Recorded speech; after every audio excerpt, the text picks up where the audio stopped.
Hi watch family, I would like to do a review on the Timex Waterbury chronograph. I couldn't find any review on this particular model on YouTube, so I thought I would give it a try. Timex actually has a long history and was established since 1854 in Waterbury, Connecticut, and they contributed to a lot of horology history, including supplying equipment to the US military.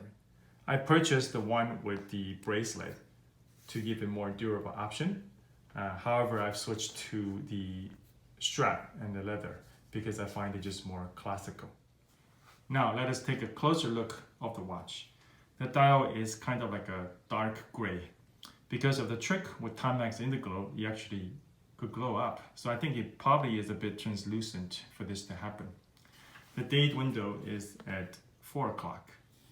As you can see, the hour markers are around the dial, and position 6 actually has 2 dots instead of having the numerals.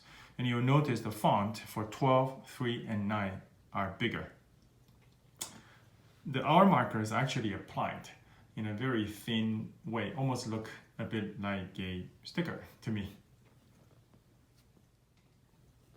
This difference in the font of the hour markers can be very interesting to some people, but maybe sometimes not as conventional to others. However, I think it adds some interest to the watch.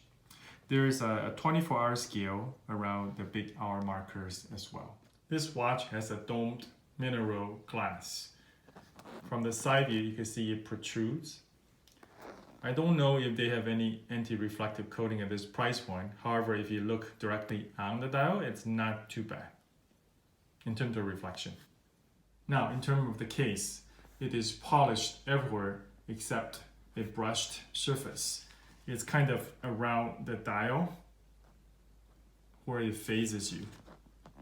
It's a little bit brushed, and then the rest are polished, including the sides and the back. The case back is obviously brushed.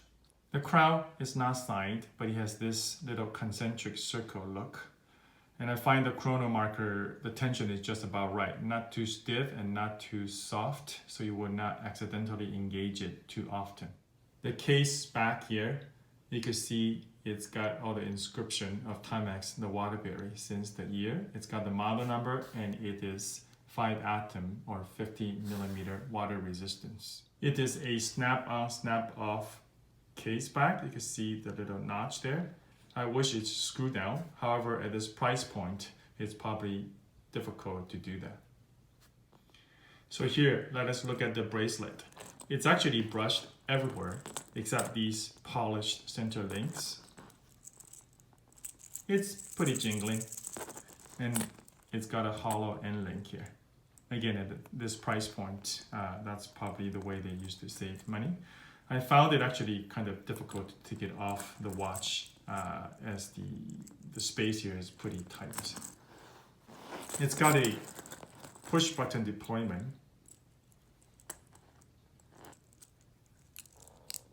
The tension feels pretty good. Okay, so here we'll talk about the dimension a little bit. The case actually measures to about 43.5 or so, or almost 44. I find this is the biggest discrepancy I've found because on the website it says 42 millimeter. The dial I like to measure is about 37 or so. And lug to lug distance is about 52 millimeter.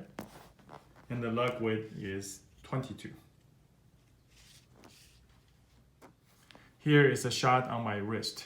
Despite the lug to lug is 52, it has a bit of this curve, so it actually hugs your wrist pretty well. I have a 6 3/4 wrist. However, I also like to look at the dimension of my wrist. So from this flat surface, it is about 58 to 60 millimeter. So I calculated with the 43 millimeter case, it's about 75% of my wrist. So here we will do a loom shot.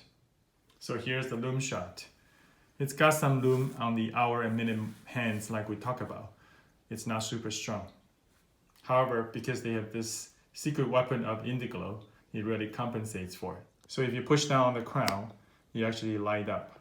I believe if you push on the chrono, it will also light up as well. So here I'll show you how to adjust the time and date of this watch, but also most importantly, how to reset the hands in the little dial to 0, as it could be a pet peeve that it bothers some people when that happens. So in first position, if you pull out a little bit, if you turn it, you see the hour hand actually move. And if you keep moving it, you see how the date just changed there. So you do have to scroll through the hours to get the date right. However, I do find if you go backwards, it actually changes back. So that saves you a lot of turning. So in this first position, if you push the bottom pusher, you'll see the minute dial hand actually change. I'll show you. So there we go. We're gonna reset it to 0 there. And then in second position, if you pull out, then here we change obviously the minute hand. In this position, if you use the upper chrono pusher, you will reset the second hand, as you can see here. And then the bottom one would adjust the 1/20th second dial. You can see I could actually change it there. And there, all set. So the bottom dial obviously is the second hand, so it just ticks. So in conclusion, I find this Timex Waterbury watch is actually pretty good. And for this price point, which was listed at $200 Canadian, and I got it for about half of that during Black Friday week. I think it's a great deal. It's got a long history and heritage, and I would much prefer this vintage chrono look with a pilot flavor over the fashion watches. Overall, I think the fit and finish of this watch is pretty good for the price point. In terms of cons, I talked about, I wish it's a screw down back, so it's easier to change battery.